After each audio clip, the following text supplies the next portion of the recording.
துரும்ப வந்து எதுக்கு இட்டாளா சீதா பிராட்டி?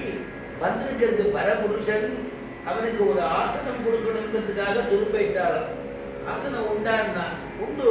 வைதிகத்திலேயே அஸ்மின் ஒரு ஒரு அஸ்மின் தர்பே வருணன் ஆவாகையாமி இல்லை விஸ்வக்ஷேனம் ஆவாகையாமி. உடனே ஒரு ஆசனத்துக்கு தர்பம் தானே கொடுக்குறோம். விஸ்வக்ஷேனஸ்ய இடமாசனம், தர்ம ஆசனம் இல்லையோ. பரபுருஷனுக்கு அவன் வேற ஒரு ராஜா.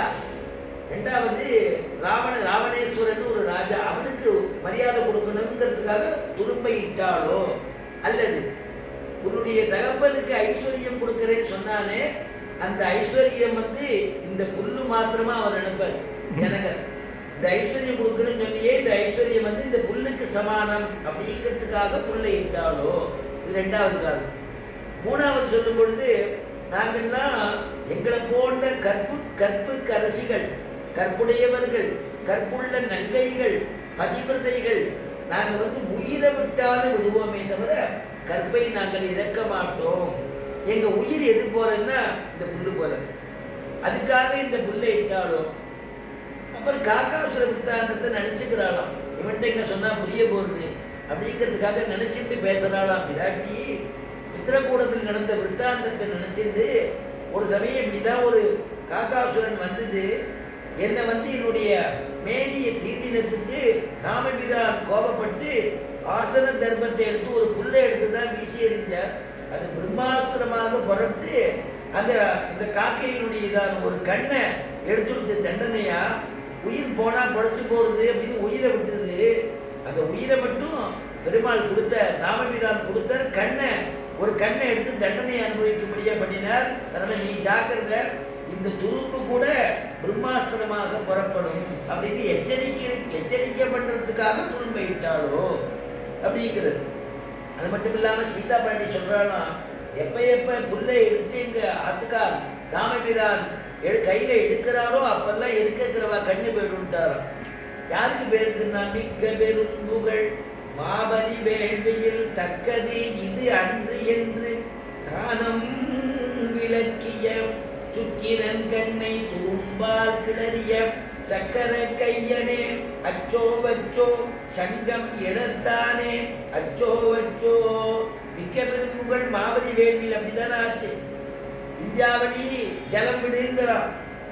வந்திருக்கிறவன் சர்வேஸ்வரன், அவன் வந்து வாமனனா இருந்து கையை ஏந்தி நிற்கிறான். ஜலம் விடுங்க, ஜலம் வரமாட்டேங்கிறது கிண்டியிலிருந்து. பெருமாள் பார்த்தா தெரியுமே அவருக்கு. அவர் தான் கையில வந்து பிரம்மச்சாரி, அதுவும் வந்து விரதத்தை அனுஷ்டிக்கக்கூடியவர். வந்திருக்கிறதோ யாகசாலை, கையில பவித்திரம் போட்டு இருக்கார். இருங்கோ ஒரு நிமிஷம், நான் ஏன் வரமாட்டேங்கிறதுன்னு பார்க்குறேன்னு அந்த அந்த கிண்டியினுடைய மூக்குல இந்த தர்பத்தை அப்படி விட்டு நுழைச்சாரம்.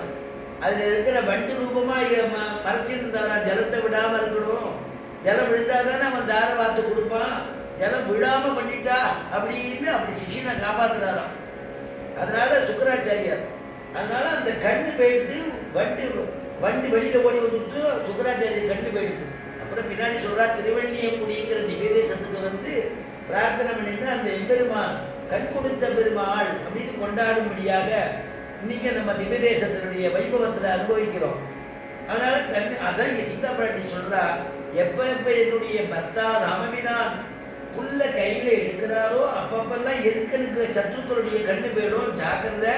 நீ இந்த காரியத்தை பண்ணா உன்னுடைய கண்ணும் போயிடும், இந்த துரும்பே உன்னுடைய கண்ணை குத்திடும் அப்படிங்கிறாலும். அதுக்காக துரும்பை இட்டாலோ அப்படின்னு. அப்புறம் இந்த புல்லைட்டத்துக்கு மற்றொரு காரணம் சொல்றா, நீ வந்து அம்மாவா பார்க்க வேண்டிய என்ன வேற விதமா பார்க்கிற. அப்ப இது என்ன சாஸ்திரம் என்ன சொல்றதுன்னா, ஞானஹீனஹா பசுபி சமானஹா.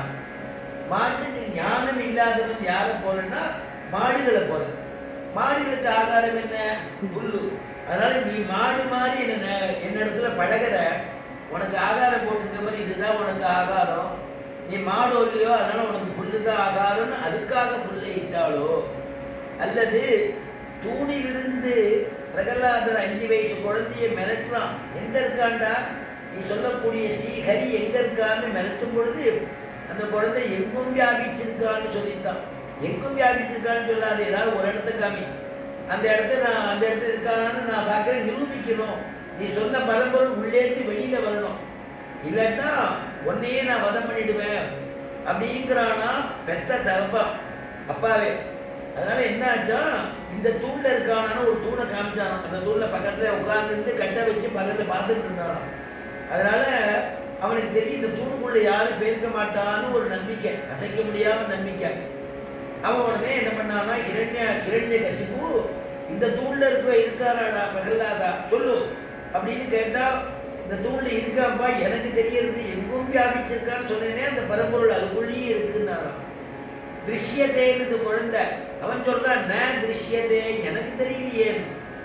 உடனே இப்ப நான் இதை உடைச்சு பார்க்கட்டுமா, ஒரு குத்தி பார்க்கட்டுமா, ஒரு எட்டட்டுமா, ஐயா அந்த உள்ளேருந்து சொல்லக்கூடிய பரபிரம்ம வெளியில வருமான தாராளமா பாருங்கன்னு தான் கையை கோப்பிட்டு கரியை நினைச்சது. அதான் சுவாமி தேசிகன் சாதிக்கிற இந்த தூணை காமிச்ச உடனே எந்த தூணை அது குழந்தை சொல்ல போறதோங்கிறதுக்காக எல்லா தூண்லையும் பெருமாள் எல்லா தூணும் கர்ப்பமா இருந்துதான், பெருமாளை உள்ள வச்சுட்டு இருந்துதான். எந்த தூணை அந்த குழந்தை காட்டுமோ இல்லைன்னு ஆயிட போறதே அப்படிங்கிறதுக்காக அந்த தூண்கள் எல்லாம். அதனாலதான் எந்த தூண்லேருந்து அந்த நரசிங்கன் வெளியில வந்தாரோ அந்த தூணை தவிர மற்ற தூண்கள்ல இன்னும் கர்ப்பமா இருக்கான்னு முடிச்சார் அந்த ஸ்லோகத்தை. அதனால இந்த சிசுவை சொல்றதே கூட பக்தஸ்ய தானவ சிசோகோ பரிபாலனாய. தானவ சிசு ஆனா பக்தன், தானவ சிசுன்னா அசுர குழந்தைன்னு நினைக்கல பெருமாள், ஏன்னா பக்தன். அசுர குழந்தையா இருந்தாலும் பக்தன், அதான் பக்த பிரகல்லாதன்னு சொல்றது. அதனால இந்த